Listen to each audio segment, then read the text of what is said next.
Nesta reunião em família em que nós estamos agora, o momento que me cabe agora é para falar de algo que pode não ser tão prazeroso, mas é necessário. E eu queria fazer tudo isso num clima de respeito, porque eu conheço muitos de vocês e eu respeito vocês.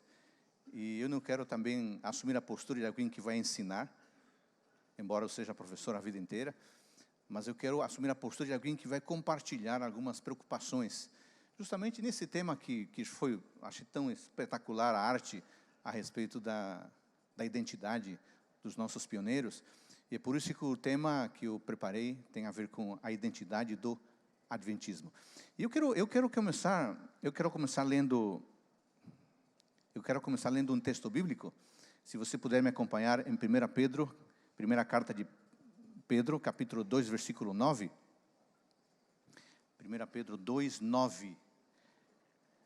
Um texto que diz respeito à nossa identidade. Se alguém perguntar para você quem você é, ou a igreja, quem vocês são, aqui está uma resposta espetacular. Primeira carta de Pedro, capítulo 2, versículo 9. Vós, porém, sois raça eleita, sacerdócio real, nação santa, povo de propriedade exclusiva de Deus, a fim de proclamardes as virtudes daquele que vos chamou das trevas para a sua maravilhosa luz. Quem você é? Quem somos nós? Somos raça eleita, somos sacerdócio real, somos nação santa, povo de propriedade exclusiva de Deus. Para quê? Para proclamação. Proclamação do quê? Daquilo que Deus fez em nós, daquilo que Deus fez através de nós. Eu quero começar, já que vamos falar de identidade do adventismo, eu quero começar definindo brevemente o que é identidade. Eu recorri a um conceituado dicionário de filosofia do conhecido Nicola Abaiano. Ele diz que identidade é aquilo que é. Identidade é aquilo que é. Porque é impossível que uma coisa seja e não seja ao mesmo tempo. Gostei da definição simples, prática. Identidade é aquilo que é. Porque é impossível que uma coisa, ou que uma pessoa seja e não seja ao mesmo tempo. Pois bem, seguindo o conceito de Abaiano, no seu dicionário de filosofia, a gente poderia perguntar, quem é a igreja adventista? Eu busquei duas definições, uma popular, da Wikipedia, que diz que a igreja adventista do sétimo dia é uma denominação cristã protestante, restauracionista, trinitariana, sabatista, mortalista, não cessacionista e aniquilacionista, que se distingue pela observância do sábado como dia do Senhor, o sétimo dia da semana judaico-cristão, sabá, e por sua ênfase na iminente segunda vinda de Jesus Cristo. Você quer saber que a igreja adventista? A Wikipedia nos define dessa forma. Essa é a nossa identidade. Agora, eu busquei uma outra definição, que é uma definição nossa. Como é que nós chamamos a nós mesmos? No Tratado de Teologia, aparece esta definição clara. Os adventistas são uma corporação protestante conservadora de cristãos evangélicos, cuja fé, embasada na Bíblia e centralizada em Cristo, enfatiza a morte expiatória do Salvador, seu ministério no santuário celestial e seu breve retorno para redimir os fiéis. Os adventistas são conhecidos por observar o sábado, enfatizarem a conservação da saúde como parte do dever religioso e por realizarem atividades missionárias ao redor do mundo. É assim que nós definimos a nós mesmos. Na época que eu estava num estudo de pós-graduação, eu cheguei no local da sala de aula e era a primeira semana de aula e a gente conhecendo os colegas, os novos colegas, e cada um se apresentando e uma senhora muito simpática se apresentou, eu me apresentei e cada um tinha que dizer a sua religião. Eu me apresentei como Adolfo e disse, eu sou adventista do sétimo dia. E a senhora olhou para mim assim e falou, você é adventista? Aqueles que gostam de comer sucrilho? Falei, sim, eu gosto de comer sucrilho. Veja o que ela puxou da memória. Ele me contou que quando ela era garota, aprendeu com uma família adventista, ela disse, eu aprendi a tomar café de jejum com a família adventista. Até hoje eu faço isso. Eu como sucrilho. Então você é da igreja que come sucrilho. Eu disse, claro, entre outras coisas, sucrilho, mas não só sucrilho, né? Veja, nós somos a nossa constituição identitária é composta de alguns elementos, entre eles a alimentação. Mas é assim que nós nos definimos. Agora, amigos, esta ideia do Tratado de Teologia e muitas do slide anterior foram defendidas e vivenciadas por nossos pioneiros. Acontece que já se passaram 175 anos desde que nós surgimos como movimento. É muito tempo. E nesses 175 anos, algumas coisas mudaram. Algumas coisas desapareceram. E surgiram algumas preocupações. E eu acho que uma preocupação muito grande que incomoda a todos nós, ou que deveria incomodar a todos nós, é a perda ou a diluição da nossa identidade. 20 anos atrás, era muito fácil definir quem era um batista, quem era um presbiteriano, um luterano, um adventista. Hoje, se você colocar enfileirados, quase que, diga seu credo, sua profissão de fé, você quase que não consegue identificar mais. Eu tenho uma preocupação, colegas pastores, que me incomoda muito, é a perda e a diminuição da nossa identidade em meio a uma cultura que cada vez está mais nos engolindo e nos deixando parecidos a todo mundo. Por isso, eu queria, nesta oportunidade, tratar de 5 temas que eu tenho impressão são um desvirtuamento ou um grande perigo para a nossa identidade como adventistas do sétimo dia. E eu quero começar aqui com o primeiro tema, leitura. Ler e pesquisar, amigos, é um imperativo para pastores, para membros, para todo mundo. A leitura é o meio universal do aprendizado e é o preparo imediato para todo tipo de produção. Ler é essencial. Mas o que me preocupa, e aqui está a primeira preocupação, é o seguinte: livros seculares evangélicos como fundamento da teologia de muitos pastores. É claro, colegas, que nós devemos conhecer literatura, não apenas da adventista. Afinal de contas, nós não somos alienados. Nós vivemos numa cultura, e na cultura em que vivemos há literatura de boa, em várias denominações. Nós não somos alienados, não somos esquisitos. Cada um de nós, eu acho, você também, eu já fiz isso, na sua respectiva área, no seu campo de atuação, nós já lemos, pesquisamos literatura secular ou literatura evangélica. Eu não estou falando disso. Eu não estou falando disso.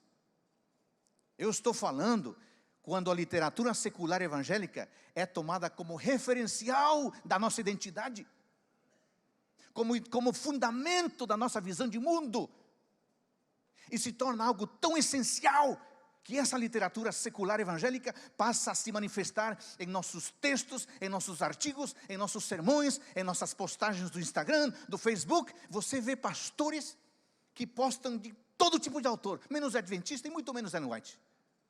Você já percebeu que a literatura evangélica se tornou referencial da sua teologia? Agora você pergunta: Adolfo, por que isso é problema?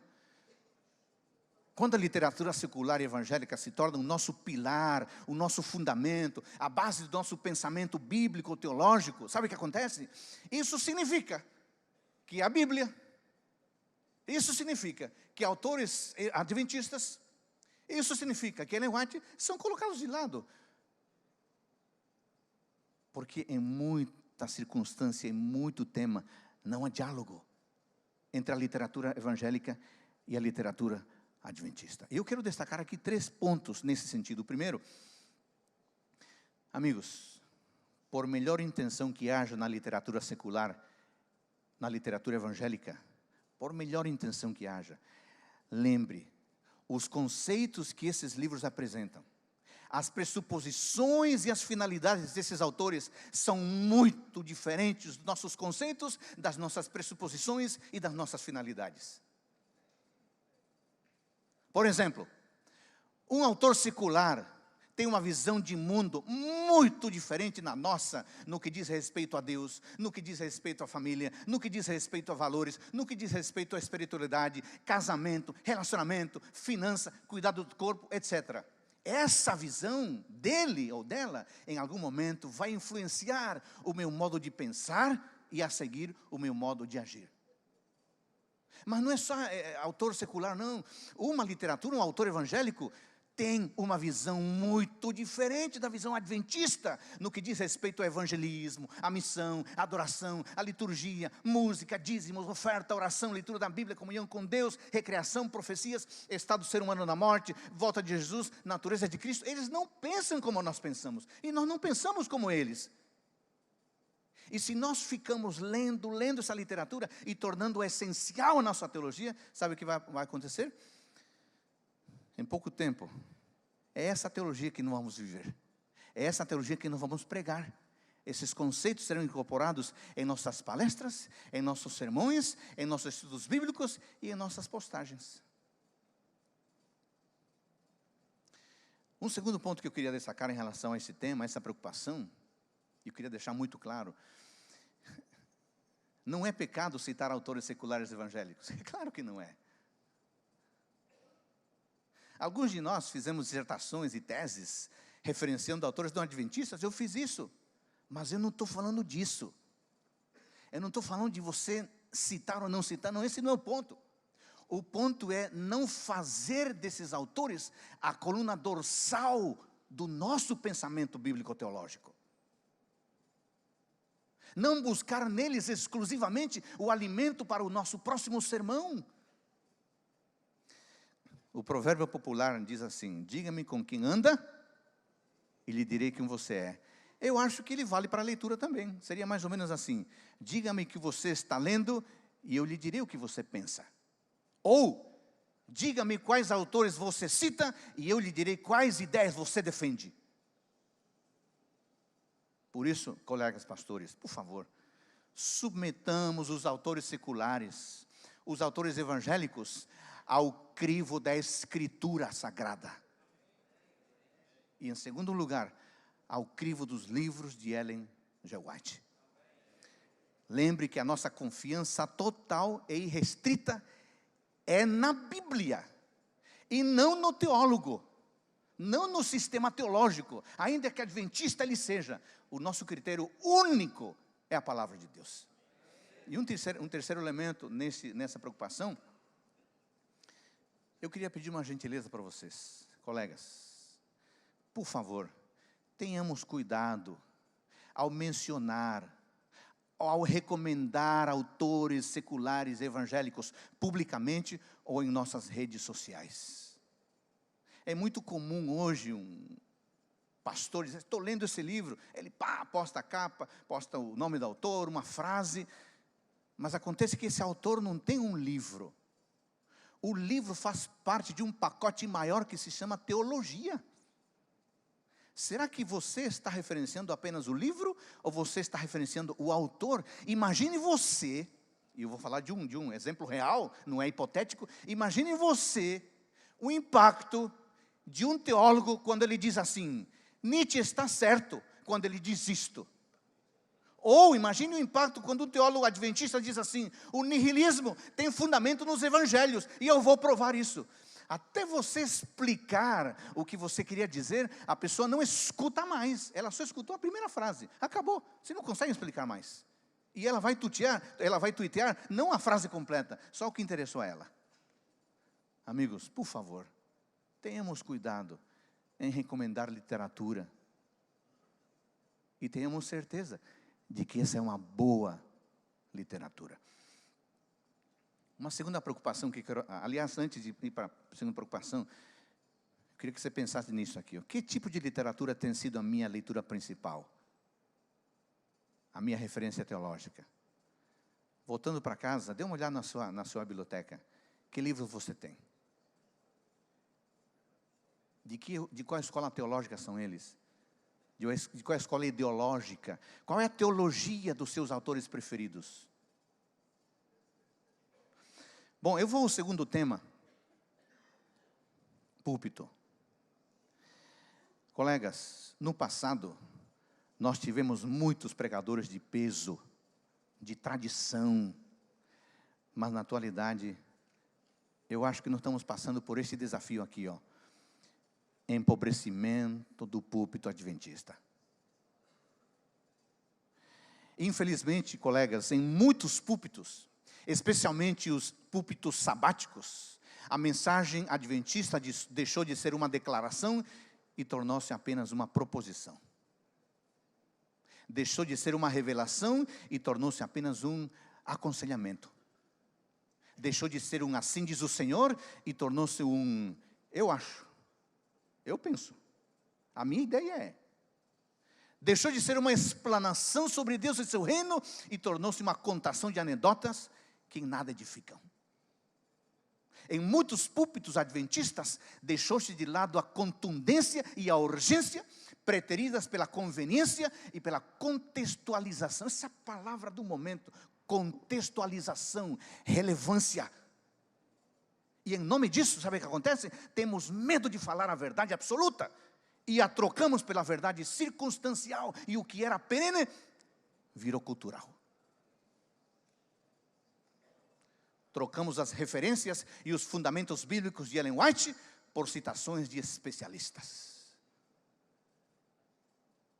Parece que o Cristo que apresentamos maiormente se destaca por sua simpatia, por seu sorriso, por seu abraço, por seu aconchego, por sua amizade. E veja, essas coisas todas são corretas, são reais, são verdadeiras. Temos enfatizado as propostas de Deus, enfatizamos que Ele nos ama, que Ele nos perdoa, que Ele nos recebe, que Ele nos acolhe, e tudo isso é verdade, e deve ser enfatizado mesmo, porque é a essência do Evangelho. Mas temos que ser completos, temos que apresentar as suas declarações comprometedoras, como: sejam meus discípulos, obedeçam aos meus mandamentos, façam a minha vontade, amem ao próximo, carreguem a sua cruz, meditem nas minhas palavras.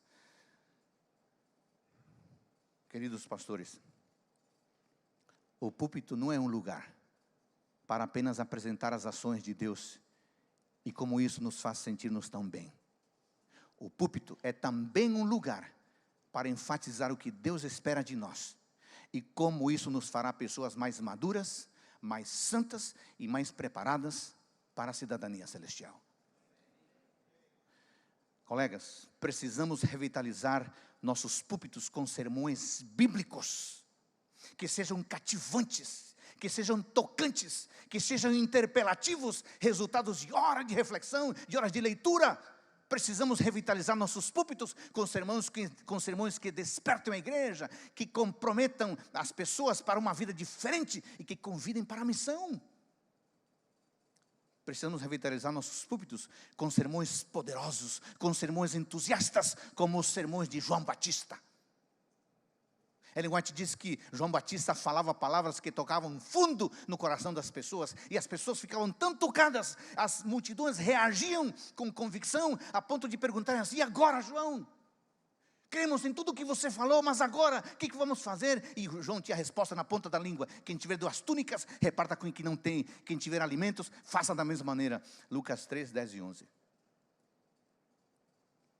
Colegas, precisamos revitalizar nossos púlpitos, exaltando o Cristo completo. O Cristo que diz: eu não te condeno, mas o Cristo que também diz: vai e não peques mais. Graça por um lado, compromisso por outro lado. Um púlpito somente gracioso produz adventistas liberais. Um púlpito somente admoestador produz adventistas xiitas.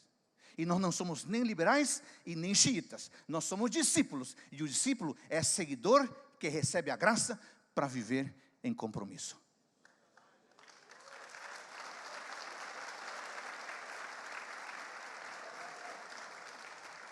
Eu queria que nós pensássemos agora: os meus sermões têm conduzido as pessoas a Deus? Em busca de entrega? Em busca de renovação? Pastor Raimundo, ontem eu ouvi uma frase a respeito do teu irmão. Eu gosto muito do teu irmão, eu gosto de vocês, né? Conheço vocês. Eu convivo um pouco mais com o pastor Luiz, que a gente trabalha perto. Ouvi uma frase sobre ele, a respeito dele, me deixou muito feliz. Pediram para um jovem definir um tal pregador e o pastor Luiz. Sabe o que a pessoa disse? O jovem disse assim, olha, o fulano de tal leva a Bíblia para as pessoas. Já o pastor Luiz leva as pessoas à Bíblia. Esse é o nosso compromisso. Os meus sermões têm apenas informado as pessoas, deixando-as no conforto de sua vida, ou têm provocado as pessoas? Tema número 3, vocábulos.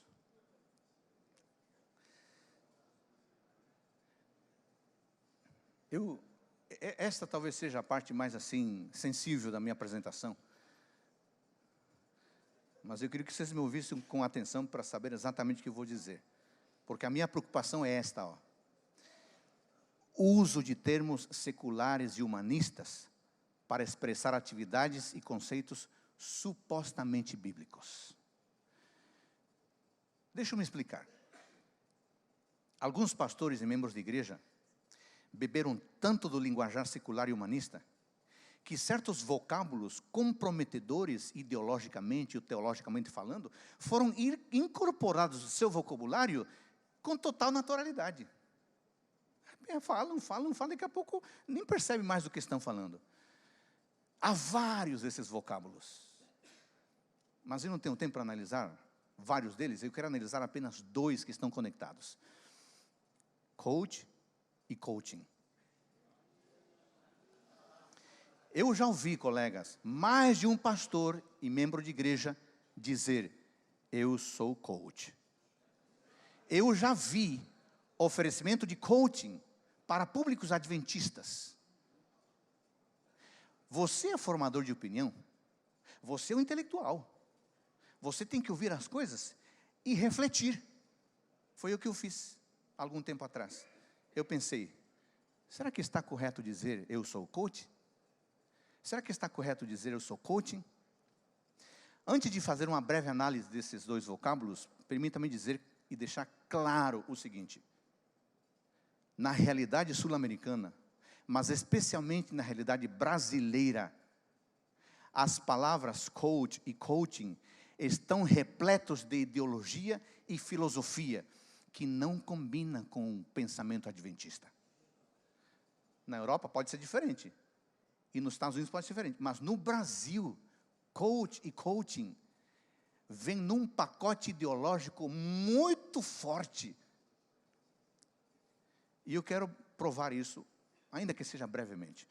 O site de um dos principais institutos de coaching no Brasil, não vou fazer propaganda dele aqui não, define assim o coaching.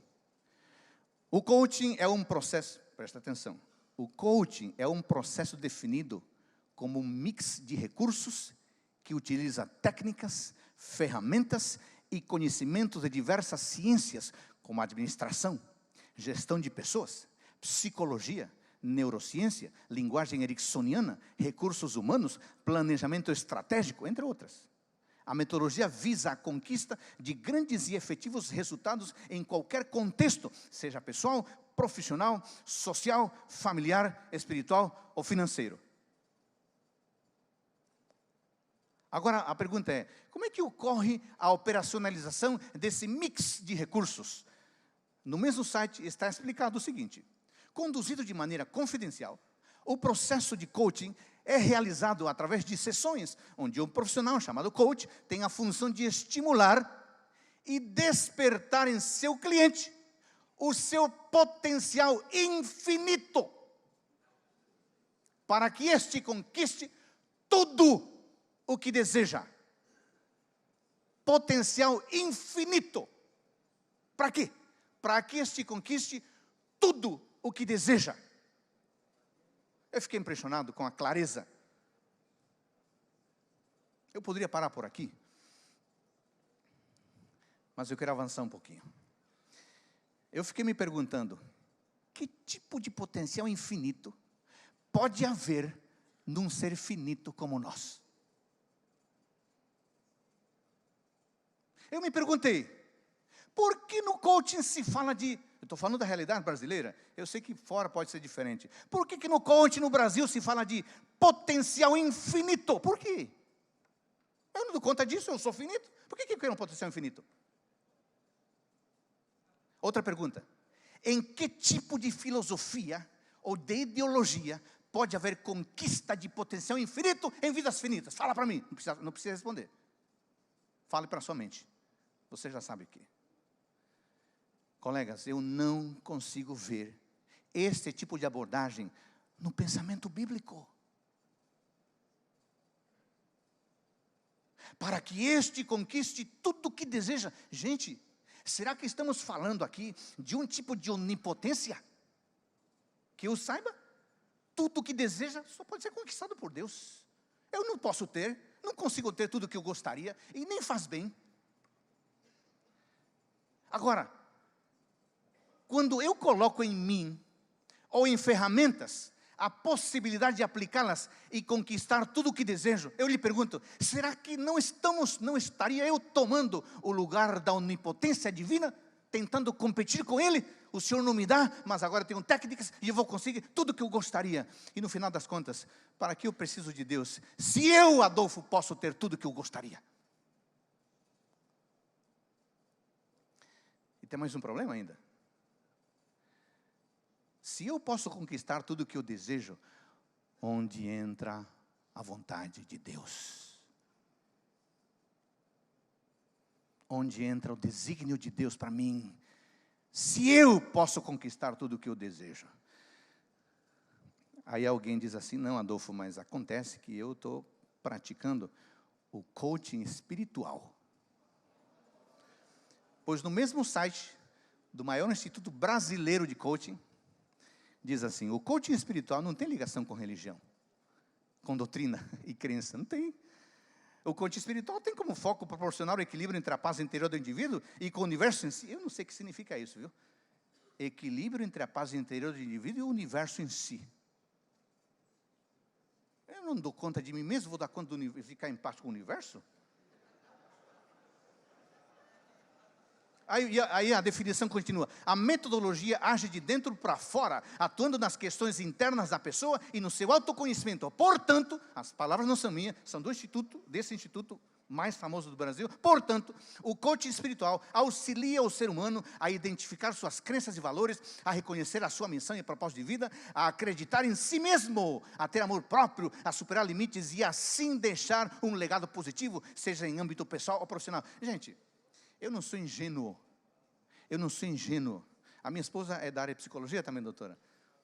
A minha esposa, durante muitos anos, pesquisa o tema da motivação, que é um dos temas mais frequentes, por exemplo, na psicologia educacional. Eu sei, é claro que eu sei, eu não sou ingênuo, não sou tonto de achar que agora eu sou contra essa arte de motivar as pessoas para que se supere. Claro, isso é necessário. Eu não estou falando disso. Eu estou falando de técnicas que colocam no indivíduo, só nele, a capacidade de superação, a tal ponto que ele não precisa de mais nada, nem de Deus, porque nele está a força. Você é o campeão, diz o livro, você é a alma do negócio, você pode, você consegue.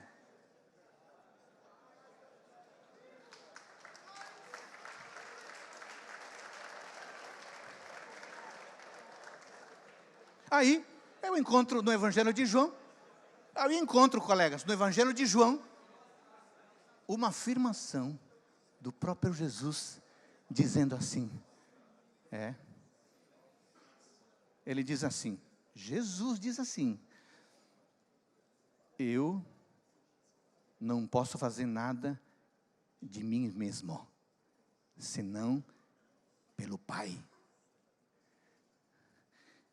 Por que cargas d'água eu seria capaz de dizer que eu posso, se o próprio Jesus, que é Deus, não pode nada nele, a não ser pelo Pai? Vocês estão vendo a falácia? Não estão falando de motivação. A motivação intrínseca, extrínseca, são necessárias, eu não estou falando disso. Eu estou falando de colocar no ser humano a responsabilidade plena pelo seu sucesso. Amigos, pastores, na realidade brasileira, coaching é algo perigoso. não combina com cristianismo bíblico, não combina com adventismo. Eu tomei, obviamente, o coaching apenas como um exemplo. Há outros exemplos, há outros vocábulos. E o nosso ponto aqui é uso de termos seculares e humanistas para expressar atividades e conceitos supostamente bíblicos. Há outros, mas o tempo não permite analisar esses termos. Eu deixo que vocês façam isso, vocês são inteligentes. Resumindo, termos seculares e humanistas, por mais legitimados, por mais usados que possam ser, nem sempre estão de acordo com a compreensão bíblica. Por isso, precisamos ter muito cuidado para sair por aí dizendo: eu sou coach, eu pratico coaching adventista. Não há consonância disso com o pensamento bíblico. Tenho sido bíblico em todos os meus ensinos, em meus projetos, em minhas atividades? Ou eu tenho propagado ideias seculares e humanistas porque elas encantam mais as pessoas? Penúltimo, eu quero tratar do tema da verdade. Nós, adventistas, temos o desafio de lidar com a verdade, apresentar a verdade. Nesse sentido, colegas, eu acho que nós temos um desafio que cresce a cada dia. E o desafio é esse aqui, ó: supervalorização de diversas fontes para a comunicação da verdade. No passado, as nossas pregações e a exposição de temas bíblicos eram fortemente fundamentados na Bíblia, nos clássicos dos pioneiros e nos escritos de Ellen White. Hoje vemos que o achismo se tornou uma referência muito importante. Em tempos de internet, de redes sociais, qualquer pessoa tem uma opinião sobre qualquer tema. Muitos pastores e obreiros hoje se tornaram a voz, entre aspas, oficial autorizada da igreja. E as pessoas definem a sua posição pela posição do fulano, porque ele faz vídeo a cada dia. E sobre cada tema ele se posiciona. Desde gravidez na adolescência até profecias bíblicas, nós temos especialistas que em 5 minutos resolvem problemas imensos. E eu acho que esse é um problema sério, porque em muitos casos, essas opiniões pessoais estão carregadas de graves erros teológicos, mas que são entendidos pelas pessoas como posturas oficiais da igreja. Em muitas ocasiões, colegas, nós vemos pastores e membros de igreja fundamentando, por outro lado, suas ideias exclusivamente na filosofia, na sociologia, na antropologia, na pedagogia, em lugar da Bíblia e teologia. Eu não estou falando mal dessa ciência, por favor. Eu sou pedagogo de formação também, a minha esposa é psicóloga. Eu não estou falando disso. Eu muitas vezes uso as ferramentas das ciências humanas, porque eu acho que são muito úteis e muito necessárias. Eu não estou falando disso. Eu estou falando de buscar nas diversas ciências as respostas que na verdade deveriam estar na palavra de Deus. É disso que estou falando. Isso implica que não devemos permitir que a cultura e o conhecimento humano moldem as nossas crenças. Não devemos permitir que os estudos acadêmicos formatem os nossos conceitos e as nossas práticas eclesiásticas. Eu fico preocupado quando eu vejo pastores aprendendo o crescimento de igreja com gente da área da administração. Eu respeito a administração, como respeito qualquer área, mas o tema eclesiástico deve ser aprendido dentro dos limites da área eclesiástica. Claro, aprendendo com as outras ciências, mas tomando a palavra de Deus como a diretriz principal. Não devemos entronizar os especialistas. Devemos sim entronizar a Escritura como a referência definitiva de nossas crenças e práticas. Colegas pastores, eu quero deixar claro aqui, eu não sou contra os títulos acadêmicos, eu não sou contra as produções acadêmicas, claro que não, eu sou um acadêmico. Eu fui professor, sou professor a vida inteira, tenho vários livros escritos, não estou falando disso. Eu estou dizendo que em tempos de universidade e em tempos de titulações acadêmicas, os nossos sermões, palestras e estudos bíblicos devem ser balizados por um assim diz o Senhor, e não por um assim diz o doutor.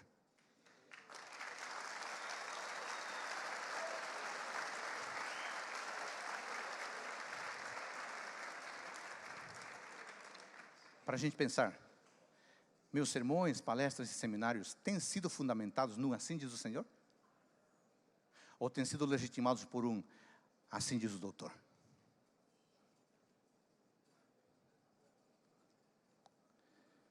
E eu vou para o último tema, que é a eclesiologia. De acordo com o listo Cremos, a igreja é a comunidade de crentes que confessam a Jesus Cristo como Senhor e Salvador. Em continuidade do povo de Deus, em tempos do Antigo Testamento, escutem, somos chamados para fora do mundo. Página 181. E a citação continua. Obviamente, ser chamado para fora do mundo não significa isolar-se, vivendo distante da sociedade, senão como cumprir a grande comissão. Ser chamados para fora do mundo significa viver numa comunidade que partilha da mesma fé, da mesma esperança, dos mesmos valores, das mesmas crenças. Em outras palavras, pastores, somos o remanescente de Deus. E quais são as características do remanescente? É muito simples. O apóstolo João descreve esse grupo em termos bastante específicos. Ele diz que o grupo apareceria depois dos 1260 anos de perseguição e é constituído por aqueles que guardam os mandamentos de Deus e têm o testemunho de Jesus. Pois bem, a igreja adventista, como remanescente de Deus, independente de suas abordagens, independente dos grupos a quem pretende atingir, independente da sociedade onde estiver inserida, deve viver como remanescente. Esse é o ponto. Nós não podemos esconder a nossa identidade. Nós não devemos disfarçar nossa identidade com um discurso ou uma postura determinados pelo grupo de pessoas a quem queremos alcançar. Esse é o problema. Estamos escondendo a nossa identidade e assumindo a identidade do grupo a quem queremos alcançar. Não, amigos, não pode ser assim. Nós somos o remanescente de Deus. Por isso, quando dialogarmos com os pós-modernos, devemos fazê-lo como remanescentes. Quando dialogarmos com os ateus e agnósticos, devemos dialogar com respeito, mas como remanescente. Quando dialogarmos com os que não têm simpatia pela religião institucionalizada, devemos ter respeito sim, mas temos que conversar como remanescentes. Quando dialogarmos com universitários inteligentes e engajados, façamos isso como remanescentes. Quando dialogarmos com empresários e pessoas de negócio, respeitemos, mas façamos isso com linguagem de remanescente. O nosso discurso deve ser de remanescente. A nossa postura deve ser de remanescente. O nosso estilo de vida deve ser de remanescente. O nosso sermão deve ser de remanescente. O nosso louvor deve ser de remanescente.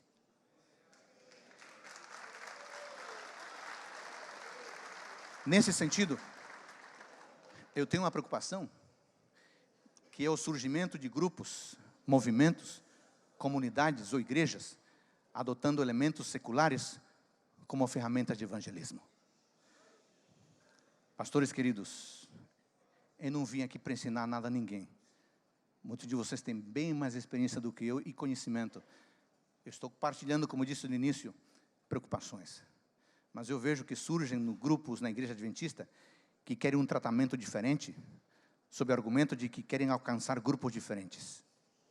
E propõem estratégias tão diferentes, que não se configuram mais como adventistas e muito menos como remanescentes.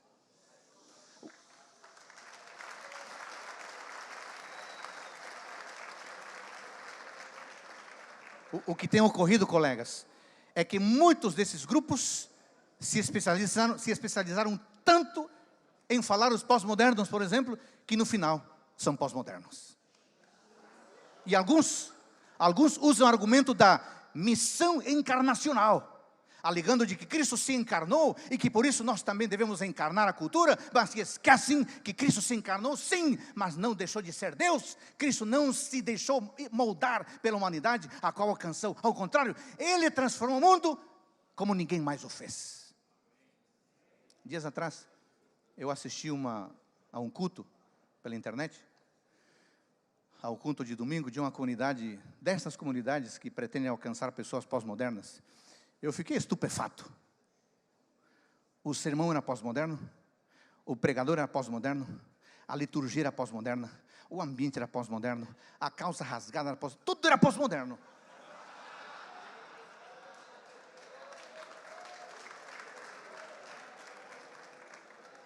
Até o barril de 200 litros de gasolina lá, velho, fora pintado, agora era púlpito. Amigos, deixa eu perguntar para vocês. Eu vou perguntar assim, honestamente. Será que realmente precisamos de igrejas diferentes para grupos específicos? Ou será que o que precisamos, na verdade, é revitalizar a igreja normal, para que alcance, acolha, receba e evangelize os pós-modernos? Será que o grande evangelista Paulo ainda serve de referência? Que eu saiba, ele não criou uma igreja específica para grupos diferenciados. Ele sim preparou a igreja normal para evangelizar os diferentes.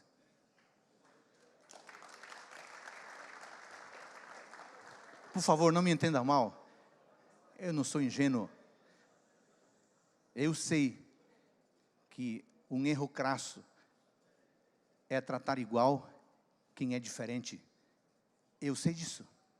Como professor eu aprendi isso com muito sacrifício. Nós não podemos ignorar as sensibilidades e as especificidades de determinados grupos sociais. Mas, amigos, nós não podemos ignorar que nós somos o remanescente. E o remanescente tem que ter fé em Jesus, guardar os mandamentos de Deus e possuir o testemunho de Cristo. Qualquer comunidade que não viva esses três elementos pode ser qualquer coisa menos remanescente. Qualquer esforço evangelístico que não aponte na direção desses três elementos pode ser qualquer coisa menos proclamação do Evangelho. Bom, amigos, meu discurso e prática me caracterizam claramente como sendo do povo remanescente? Ou sou influenciado pelo secularismo, tanto no discurso quanto na prática? Amigos, hoje eu falei de 5 coisas aqui. Primeiro, leitura. A preocupação de que livros seculares evangélicos têm se tornado fundamento da teologia. O segundo tema foi púlpito. A preocupação grande do empobrecimento do púlpito adventista. O terceiro tema foi vocábulos. O uso de termos seculares, humanistas, para expressar atividades e conceitos supostamente bíblicos. Quarto tema, verdade. Supervalorização de diversas fontes para a comunicação da verdade. E o quinto tema, eclesiologia. Preocupação, o surgimento de grupos, movimentos, comunidades ou igrejas adotando elementos seculares como ferramenta de evangelismo. Amigos queridos, vocês são líderes. Vocês são formadores de opinião. Eu queria desafiá-los aqui, como líderes, coloquemos o melhor do nosso intelecto, o melhor do nosso esforço e o melhor da nossa influência para resgatar e fortalecer a identidade do remanescente. Como igreja, temos uma responsabilidade, mas como indivíduos, também temos uma responsabilidade. Eu queria dizer ainda um recado final. Os membros da nossa igreja precisam ver claramente a identidade do remanescente. Os que não são membros da igreja também precisam ver claramente a identidade do remanescente. Para terminar, permita-me fazer 2 sugestões. Muito simples. Muito simples. Primeira, assim que você puder, reúna a sua família, a sua esposa, seus filhos, se você tiver, e lembre a cada um deles quem é o adventista do 7º dia. Fale sobre isso com as crianças, com os adolescentes, com os jovens. Você pode fazer isso? Você pode fazer isso? Muito obrigado. Um segundo desafio, muito simples. Que tal você, em seu próximo sermão, pregar sobre quem são os adventistas do 7º dia? Você pode fazer isso? Eu queria terminar dizendo, amigos, que... Você passa o último slide, por gentileza? Só tem mais um mesmo. Queria terminar dizendo que fortalecer a identidade da igreja é, antes de tudo, um dever de cada adventista, mas é um imperativo dos líderes. E lembre que retroceder é um elemento essencial para avançar. Retroceder é um elemento essencial para avançar. Isso tem que ver com a nossa identidade. A identidade da igreja não é responsabilidade da instituição. É responsabilidade sua e minha. Deus nos abençoe.